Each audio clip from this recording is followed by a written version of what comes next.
bon dia. Seguint, i per entrar en la primera taula, com han vist en el programa, hem dividit avui la presentació en 3 blocs clarament. El primer, que els 3 blocs es mouen sobre 2 temes importants, que en diem, com veuen en el títol, estem dient la mobilitat i el metabolisme metropolità. Són 2 temes que, com abans deia en Ramon Torres, són molt punyents i segurament podríem dir que avui dia afecten a la qüestió dels fluxes. Avui dia es diu a vegades, hi ha filòsofs que diuen la metròpolis avui dia oblideu-vos de les cases, és una qüestió de fluxes, perquè en els fluxes és com la gent es mouen, les mercancies, els elements d'informació. Per tant, i l'eficiència està més en aquests elements que no potser amb la qualitat de les condicions de les cases.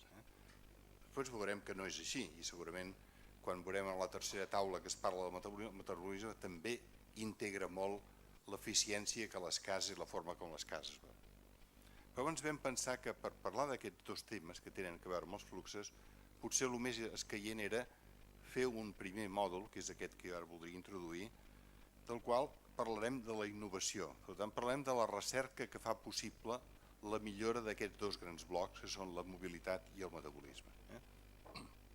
Per tant, si en el darrer workshop vam parlar de les portes metropolitanes com una manera d'imaginar com les ciutats competien a nivell global, avui el que voldrem veure és com aquestes ciutats poden arribar a ser més eficients i poden arribar a donar una ciutat més confortable als seus ciutadans i ser probablement més competitives des del punt de vista de l'economia que poden allotjar, que poden dinamitzar les ciutats. Per tant, en aquest bloc d'innovació de la ciutat, el que voldríem és parlar de la recerca aplicada. Per tant, jo crec que el que veurem en aquest primer és què està passant en el món amb aquests 2 aspectes. Primer ens parlarà el doctor Alexandre Erath sobre les qüestions de com va avui dia la recerca, quins són els elements més innovadors en quant a la mobilitat, ja sigui les innovacions en el transport públic, com la mobilitat privada està evolucionant a partir de la recerca que ell està fent dins d'aquest grup que es diu el Laboratori de Future Cities, que és un laboratori basat a l'escola de Zúrich, la ETH, tan coneguda, tan famosa, i Singapur. Ells tenen en aquest moment un projecte que ell està portant endavant a Singapur sobre la mobilitat i el planejament del transport. Sobretot li hem demanat a ell, que és un dels privilegiats disciples del professor Kay Hausen de Zúrich, que és una persona que té una experiència enorme amb el Consell de tantes ciutats europees i de fora d'Europa, i que és un grup que es mou molt amb aquest concepte que avui dia ha definit aquest professor anglès que es diu David Bannister, que és una persona que acaba de fer amb el Robin Hickman un llibre que es diu, fixem-nos en el títol, Transport, canvi climàtic i la ciutat. Per tant, que és una qüestió que no toca només com ens movem a la ciutat, sinó com la mobilitat pot ser o ha de ser sostenible. Per tant, a ell li hem demanat que ens expliqui aquests conceptes, ens ho faci entendre i ens ho faci entendre des de la recerca que ell ha fet. El segon bloc serà presentat per l'arquitecte Míriam Roura, que ella treballa a l'MIT, és de Barcelona, va estudiar primer a Barcelona i després va desenvolupar estudis a Amèrica, a la Cornell i al GSD de la Universitat de Harvard. Però ara, en aquest moment, està treballant amb la competència, ell està a l'MIT.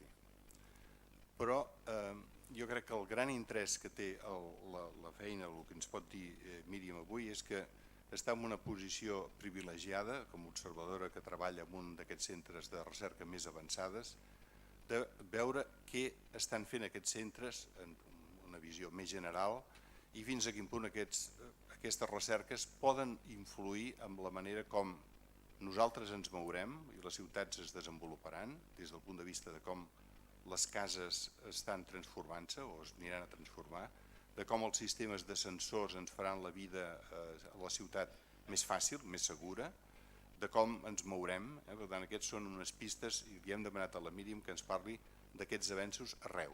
Després la Míriam ens ajudarà a fer una versió més concreta en el cas de Barcelona, com fem l'exposició, però avui li hem demanat que ens expliqui coses i que sobretot ens faci entendre que la nostra realitat urbanística està en un període de fort canvi. Per tant, que coses que moltes d'elles no ens en donem compte perquè ens passen cada dia, per tant les assumim com normals, hi ha altres que són grosses transformacions.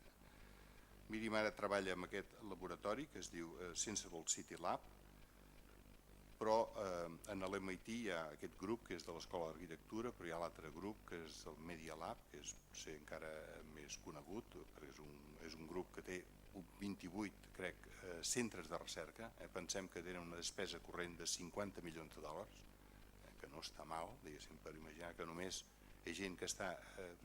i que tenen en aquest moment el mandat directe de l'MIT de dir es fa recerca, sí, però s'aplica la recerca. Per tant, no volen, l'MIT ha decidit que no vol recerca que no s'apliqui. Em sembla que això és una decisió molt important, que són els líders del món que ens estan assenyalant aquesta pista que em sembla que és molt important. Per tant, jo crec que per començar el dia tenim el privilegi de tenir aquí dues ponències generals sobre el tema que ens faran i ens donaran pistes de on pot anar. Després, en la segona part i tercera, que estaran moderades i liderades pel Manuel Villalante amb altres col·laboradors, i la tercera pel Vicente Guallar amb altres persones que intervindran. Llavors farem més el pont de què està passant, cap a on va, i donarem una visió més de com és Barcelona, l'àrea metropolitana i com podem anar-hi. Per tant, farem aquest doble joc i després segurament a la tarda ens permetrà debatre sigui el nivell general o el nivell més concret. Per tant, en aquest moment jo deixo la nostra preocupació ha estat de fer entendre per on es mou avui dia aquesta recerca aplicada, i per això em sembla que ens té molt important per imaginar com l'urbanisme metropolità cap a on pot anar, tot pensant que podem imaginar que sigui un urbanisme que comparteixi l'ambició de la més gran escala que es pugui, però lligada molt amb la voluntat d'un realisme en l'aplicació. Per tant, aquesta és la primera part que volem fer, i els agrairia que saludem els dos nostres contributors, joves contributors, que ens començaran el dia. Gràcies. Welcome.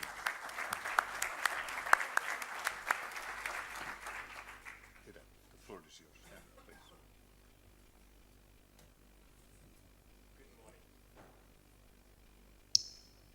Good morning. Works? Okay. Transport is the lifeblood of cities, and different forms of mobility connect citizens with their jobs, services, their friends, and places to spend leisure time. If you want to understand a city, so you need to understand transport, and especially transport in cities, urban transport. And I'm very pleased to have been invited by Joan Busquets to talk to you about our research in urban transport, and later on in the afternoon exchange ideas how we can look forward and move forward on the way to make our cities more sustainable by the means of transport. Now, it's good to first have a common understanding what a city is all about. What makes a city so special? And I think a city is a place of transaction. This can be social transaction, that you meet friends, you have your family nearby, you go to school, and so on. But it is obviously also commercial transaction. People work in cities, and as they work in cities, they have many more opportunities. If you run a small business, if you do this in a village, maybe your customers, you know, all of your customers you know already. In a city, you have tremendous opportunities because it's a conglomeration, aggregation of people, and so the commercial activities are thriving there. This is one of the main reasons why all the economic growth now globally happens most fast and most substantially in cities these days. Now, the problem with transport and the development of cities over the last decades can be shown a bit with this. I did some desktop research to prepare for this talk and this series of workshops. And I had a look where Barcelona grew over the last 30 years most. Obviously, you have the beautiful city, the old city, Eixample by Cerda, and so on. But this has been a long time ago that you built those parts of the city. Since the 70s, it was more this type of development, which, well, some might like to live there, but it is not beautiful. I think there we can agree on. But what I would like to explore with you now is the relation of transport to this urban development, which is just maybe 45 minutes or 40 minutes away from the city center of Barcelona. So you can live there and commute in town and go back in the evening. It seems to work. But what are the implications? What are the social implications and so on? So there comes the odd economist chart. I'm a civil engineer, but if you do transport, you need to look into many different areas, such as if you are an urban planning expert, because in cities, everything comes together. Obviously, also economy. So this is the good old price and demand chart. So we have on the x-axis the quantity of something that is consumed at the given price. We have indeed the red line, this is demand.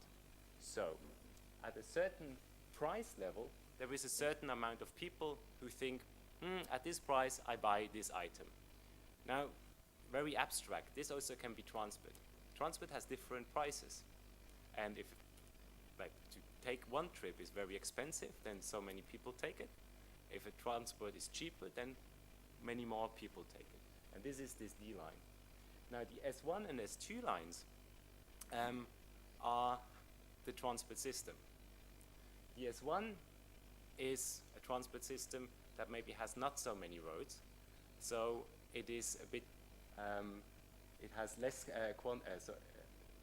S1 has many roads, so plenty of quantity. And then where those two lines cross, this is how much traffic you get. So if you have less roads, you will get less traffic. This is just a fundamental economic principle.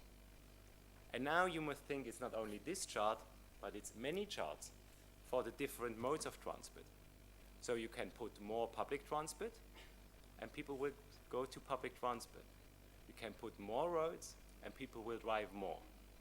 And you can put more cycling paths, and people will cycle more. This is fundamental economics, and it needs to be considered whenever we think about future of transport. I'll give you an example from Switzerland.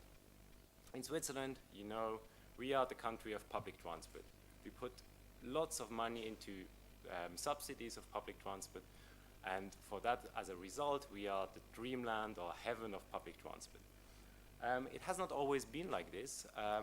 So what I'm going to explain you is this chart. This shows you the average kilometers within the one day Swiss citizens drive.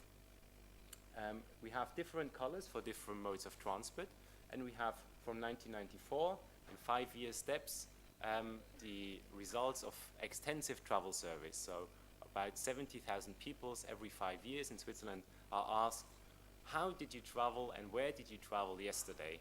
And from this source, this plot is drawn.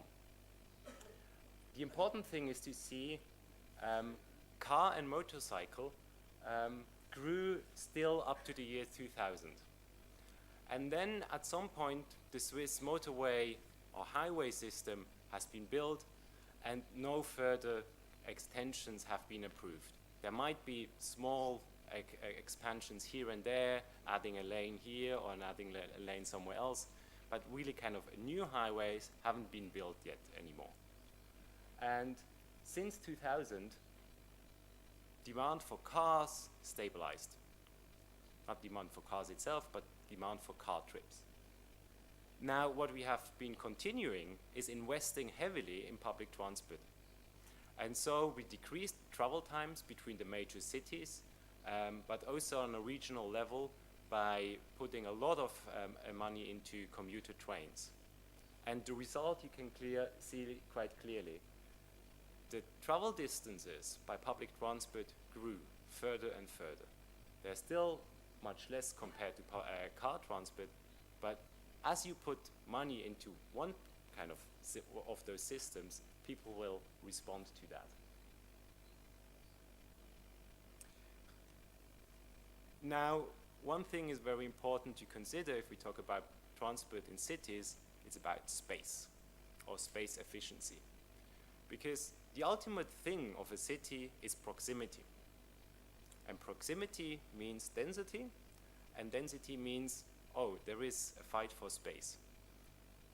And so an urban transport system must be space efficient. Otherwise, it harnesses this idea of proximity and access. And this is a chart that shows you when you have like 3 meters, how many people can you put through those 3 meters with different modes of transport. The best, but also most expensive, is the commuter train, which in a city you normally can't put anymore on level, but need to tunnel. And this is obviously expensive, but you get a lot back. Metro, almost the same. Then tram, light rail, BRT, less, but here you would have it on level or on ground, and this gives you a complete different interaction with the city, which is very interesting. Then, pedestrians and bicycles. I have put here bicycle highway because all those numbers are kind of theoretical capacities if you don't have intersections. What's very good about cycling and walking is that it's comparably cheap to build, and it has long-term positive effects. One is public health. We are an aging society, and we need to think ahead how we are going to age, in what kind of physical conditions or physiological conditions. And here those 2 modes of transport are kind of one of the very good ways to go about. Even more, those 2 modes of transport are those that make us happy. There has been several academic studies recently that look at happiness of transport. And those modes make us much more happy than any other mode of transport. So if you want to have happy citizens and a happy city, go for pedestrian and cycling. Then we have cable car. Here and then this is a very good opportunity if you don't have much space. For example, in the Latin American cities, there have been tremendous successes because you have steep hills and it's all covered with dwellings, so you could not just build a new road, and their cable cars have obviously also their success. Then motorways, unfortunately, they're not very space efficient. And if you build them in a city as a tunnel, they're also very expensive. So the price of having this house that I just showed you, where you can park 2 cars and walk around, is very high in terms of space usage. And the more space you use, the longer are your trips, and the more you actually call for cars, you call for motorways, and then you're in a vicious cycle. This is just another graph, which principally explains the same, but also look at the speed. And this is important. You can't build a city just on walking and cycling. That wouldn't work, because there's certain speed constraints. So it's really the question of how fast do you need or want to go, and how much space do you have that determines your transport decisions. Now, this is all not very new and has been kind of debated and in discussion for quite a long time. I have put here some EU Commission reports, so if Brussels knows it, everyone should know it. From 2007, they call it the Green Paper. And those are their recommendations how to go about this problem of urban transport. So to manage congestion, you promote walking and cycling, you go promote car sharing, you try that as many businesses allow their employees to telework, you do some pricing, and you shouldn't forget about freight. Because when we always talk about, oh, you should restrict on car usage and so on, there are certain parts in the economy that are very much dependent on car usage. And we shouldn't forget that and keep that in our plans and in our thinking. And this is urban logistics and freight. Then we have emissions, so you can control this with better engines, more fuel efficient, maybe electric cars and so on. Intelligent transport systems, smart cards as well. We will hear more about smart urban systems. Those are obviously also very important levers. Mobile internet, Internet of Things, smart pricing, autonomous cars, and autonomous cars. But I think most important is that we plan for accessibility in mind. Because accessibility is exactly this, what the city is all about proximity, access to services, people, commercial activities, leisure activities, and so on, which makes a city a unique place and a high quality of place of high quality to live. Now, if we consider this list with this idea of induced demand, that the cheaper you make something, the more people consume, then some measures, I think, should be considered as gray. Because what they do is they just lower the cost of something so that there will be more demand. Other things, however, bring us really closer to services, make more of a vibrant city, and it's there where we should look at. And what I'm going to do over the next 4 or 5 minutes is to show you very good examples how you can achieve this. In between, I would like to highlight some of our research that we are doing in Singapore, which is all about building the new transport model that is able to address and model the new technologies that we are expecting in near future. So before we had to model for flows in between this region and that region, today we are talking about managing transport, we have dynamic pricing, we are thinking even of autonomous cars, and you see it gets much more fine-grained if you want to understand this. If you want to model car sharing, it's not enough to understand, yeah, well, in the morning there will be so many people from this neighborhood moving to that neighborhood. You must understand when and where people are moving and you are using a car, a shared car, to understand how many of those shared cars do you need at all, how you need to reposition them, and so on. So it's a different way of thinking. And another important factor is we shouldn't forget about the diversity of people that we have in the city. And before, transport planning was all about moving 10,000 people from here to there. But those 10,000 people have complete different mindsets, complete different expectations, and complete different also willingness to pay for different transport services. So there are different forms of mobility, and we need to include that in our thinking and modeling to have reliable models to model the future. So how this works is we model the city based on individuals. So what we are doing is we are generating a synthetic population that statistically fits the reality. So it's not that I really know what exactly you have been doing yesterday, but there are people of the same age, the same income, sex plays a role, attitude, and so on, that are just very similar to you. And if we then synthesize this on a kind of global level of a city, then we actually achieve quite accurate results. So we have different people with different activity agendas, so like activities that they want to conduct over the course of a day, and we put this all in a big simulation model. And this looks then a bit like this. If I just could play it.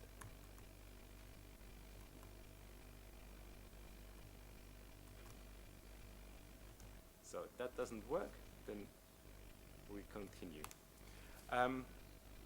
Another important new aspect of planning is that we plan for accessibility. We don't plan anymore for just traffic flows. How many lanes do I need to put here? How many new trains I need for this? It's more about thinking in these proximity terms. What can I reach with what mode of transport? And what we have been doing in Singapore is to model the entire city based on individual buildings. So that means that each building is linked to the street network, to the pedestrian network, and from there to the public transport stops and so on. And what we have been doing for this graph is from each building, we calculated the best path to all other buildings, and we considered what you can do in this other building. For this graph, we use just how many work locations there are, and then we have plotted this on a building level. So I can tell you for any building in Singapore how far it is to go to a certain number of work locations. And now if you're not interested in work locations, I just can replace this line in the database with something else. Cinemas, musea, kindergarten, you name it. And it's for this idea that we should plan. And then we are thinking about how we need to put together uses, different land uses, different building types, and so on, to kind of make a city really work in the sense of proximity. So let's see what solutions are around and already have been implemented. And this is always very important, because whatever you can model is one story or one realm. If you go kind of to policy making, you need to show stories, because this is what the citizens in the end understand and can kind of vision for their own the development of their own city. So I have done it elsewhere. Why can't we have it here if it's so good? So here we have a problem. This is congestion, and this is in Zurich. And we have another problem. It's a very beautiful road, because it's just next to the river in Zurich called Limmat. And then the idea was, if we have congestion, so why we just don't close the road? Well, obviously everyone went mad and said, no, we can't close this road because that will cause even more congestion. But that's not true, because if you close a road and put something else, then people will react in some form. They will use different modes of transport, they will take different routes, they will travel at different times, and overall the system adapts. Now, the question is for the good or for the bad? And in Zurich, it changed for the good. So this is how this road now looks as of today, and quite much happened with terms of perception, but also how kind of this place now works. So 94% of the passerby and 60% of the businesses think it had improved. Before, that was completely different. Before, it was a real political struggle to get this through the political decision process. Today, it wouldn't be even a question whether you want to do this. The number of street coffee seats increased by 50%, and this means more revenue for the tenants. Before, the tenants and business owners said, no, we need those cars because those cars bring customers. But actually the pedestrians, as they are, can move more densely and don't harm the environment, is much more business friendly. There are more pedestrians now, plus 2,000 people a day. There are more cyclists, and there are more people just hanging around in the city and enjoying the city. And this is for what we plan cities, to make them very livable places and not places that you can rush through. And most important, there were no big changes in adjacent streets. So there was no big problem with traffic congestion, because just the entire system adapted, and it adapted for the good. Next one, car sharing. You might have seen those cars in other European cities or also in the US. Daimler Chrysler has a big car sharing scheme now on in many cities. I think it's now even more than 50 cities. BMW, another German car producer, has put out their cars in I think now 10 cities. It's called Drive Now, that system. And so those car companies don't just do this like for the sake of it or for goodwill. They see there as a potential for future business, because also they understand that selling cars to cities on the long run probably won't work as it used to work in the past. So they are exploring new business models, and one of it is this car to go by Daimler Chrysler. And here we see one example in Amsterdam. So how does it work? How does it improve the city? One of those cars makes actually 10 people who have owned a car in the city to sell it. So that's freed parking space, because those cars don't need to be parked somewhere anymore, because 10 cars, like just one of them, shrunken. And then also quite important, since you don't own a car anymore, you think much more in considerate ways when you use next time a car. If you own a car, kind of the default choice is, yes, I'm going to use the car, why not? But if you need to pay, as in this system, as you drive, then every time you want to use a car, you think again, do I really need to use a car, or could I use some other mode of transport, which are more space efficient? Parking is also a very big issue.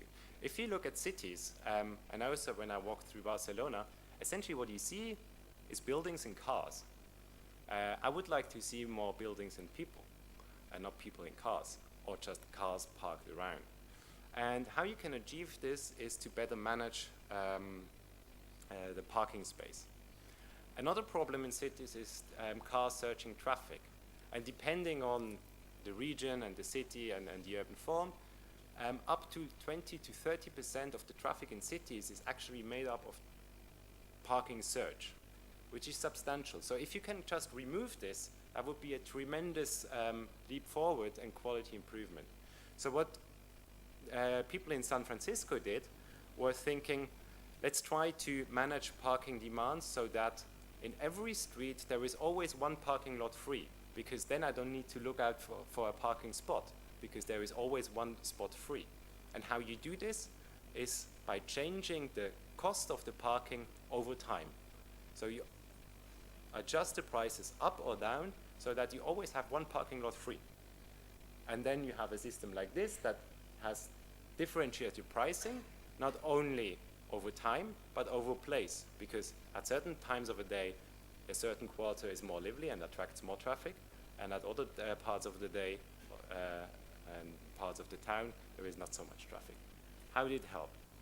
So what they also did very smartly is they did not implement this all over the city, but just run a pilot and saw how this can work. Because this provides you then evidence for decision making and to communicate to your citizens that this system actually worked out well. So the managed block, according to the not managed block, achieved a better occupancy level. There was essentially less search traffic, and as a result of this, you had cleaner air, and actually the travel speed in the city improved. So it's a huge success, and they continue with this pilot project. Then in Singapore, there is the idea of smart pricing. Singapore has faced a tremendous population growth, and they have not planned for this. So the public transport system came under a lot of pressure. And it became normal that during the morning peak hour, if you wanted to go by public transport, by MRT, you sometimes needed to wait 2 or 3 trains to actually get in because it was so overcrowded.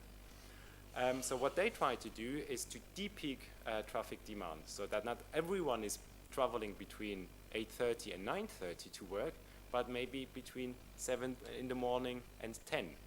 And to achieve this, they had 3 policies implemented recently. One is free travel, so if you go before 7:30 to the city center, your trip is free. That's attractive. The other one is similar to a point program that we know from airlines. So every time you do a trip, you get some points and you'll be rewarded. And these points, you can play a game and win some cash prizes. When you travel during the peak hour, you get only very little points. When you travel off-peak, you get more points. And for many people, this has been an incentive to move out with their trips during peak hour. And the third is Travel Smart. They have put lots of effort to consult employees and businesses how they can manage the mobility of their employees better. by just asking how you travel, when you travel, what are your alternatives, and just started that people reconsider their mobility habits. And this, all of this resulted in 7% of shifting out of the morning peak hour, which you might think is not so important, but it helps a lot to stabilize and decrowd the public transport system. Last but not least, and this is then maybe not so related anymore just to transport, but to urban planning in general, is dense, mixed, livable urban environment. How can you achieve it? And especially, how can you achieve it if your city is already built? Because this involves kind of land use planning, and if you have already built your city, it's very difficult to plan, especially if you have multiple landowners to deal with them with their different strategies and attitudes is sometimes very difficult. That's true. But I would like to show you this example from Zurich, which I think is probably the most sustainable building in the world today. It just opened this summer. What are the key features of it? First, it has 0 parking. And this was actually very difficult first to agree with the city government, because there are parking requirements that say if you build that many residential units, if you build that many commercial surface space, then you need to have so much parking, because we don't want to have parking traffic. So you must provide parking. This is, I think, a wrong conception, at least if you could build in a city. You need to ask yourself, how do the people most likely to get there, to vision that, and not just take some like rules out of your drawer. So the only parking is the parking of tram, because this spot used to be a tram garage without any stories above, and they converted this tram garage into a mixed residential unit. Next, it's not only a residential unit, it also houses offices, a cinema, art spaces, shops, and even a coffee, all in one house. So this is proximity. It's not that there are only like certain types of apartments. There are a big diversity of apartment types. So there are just the normal apartments, 2-bedroom, 3-bedroom, 4-bedroom, but there are also much smaller apartments that, however, have shared facilities, that have a very big shared kitchen. And this is to account for the diversity of people and the diversity of lifestyles that we see in cities. Then, from the outside, you might think, oh, this is just an odd block and it doesn't look nice and like the livability is not good, but it's not the case. This is from the inside. And the key feature of this is it's a public playground. But it's a very interesting design concept, because although it's public, it also has some feel of privacy, because it's a courtyard, and so you can go inside, but you must know it, and it gives you some form of social control, and it's the exchange of the public and the private of the tenants that makes this a wonderful place to hang out. Then it has shared facilities, workshops, and most importantly, this is a cooperative housing project. It's not that some investor came and has said, I can earn a lot of money with this. It's the people that sit together, had chats, had debates, and were thinking about what is the sustainable way of living in cities? What is a city all about? Just exactly those discussions that we are having right now, which led to this development in the end. And most importantly, this is in high demand. So there is a long waiting list of people who would actually want to live there. But since it's a corporate development, it's not that they just increase the prices, but they are now negotiating with the city to find the next space to implement the next big idea. With this, I would like to close, and I'm looking very much forward to the debates.